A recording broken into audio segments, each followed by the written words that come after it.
Channel 3. Almost anyone who has driven Oak Creek Canyon will remember the religious sand sculptures. They stood in place for about 30 years before being torn down.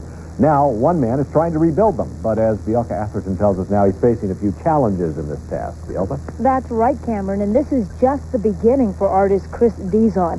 He's in the process of building his second sand sculpture, but as we found out today, not everyone wants the old religious tradition resurrected. My rendition of Michelangelo's Pieta, which sits in the Vatican right now. It took Chris Dizon about 7 weeks to complete this sand sculpture of the Blessed Mother cradling Christ. It sits just off of Highway 89A in the village of Oak Creek, a few miles south of Slide Rock State Park. Many tourists stop in for a closer look, some to see Dizon hard at work on his next sculpture. But unlike the Pieta, this one might not be completed.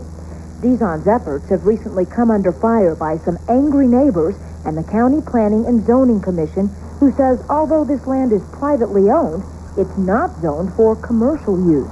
There's kind of a fine line between just doing artwork on your property versus a true use of the property, and we view this as a real use of the property because contributions are accepted, so it is commercial in nature. But Dizon says this is hardly a commercial endeavor. He says visitors do make contributions, but for the most part, he has financed this project on his own.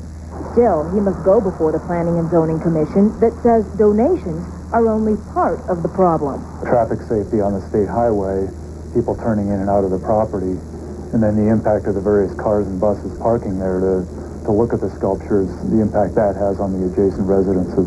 I've never seen a tour bus ever since I started.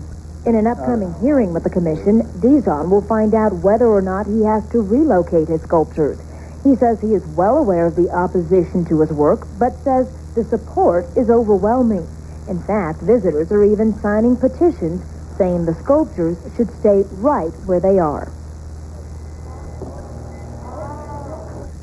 County Planning and Zoning Commission on November 29th. That's when his case will go before the commission. At that time, he will find out what is the fate of his project, whether he has to relocate it or not. And Cameron, these sculptures are made of nothing but compacted sand and water, so moving it is virtually impossible. If he does have to relocate, he'll probably have to pretty much destroy the Pieta that's there right now. Right, he'd have to tear down the one that exists, in other words. Exactly, and rebuild a new one at a new location. There's no way he can move the entire thing. Okay, Bielka, thanks.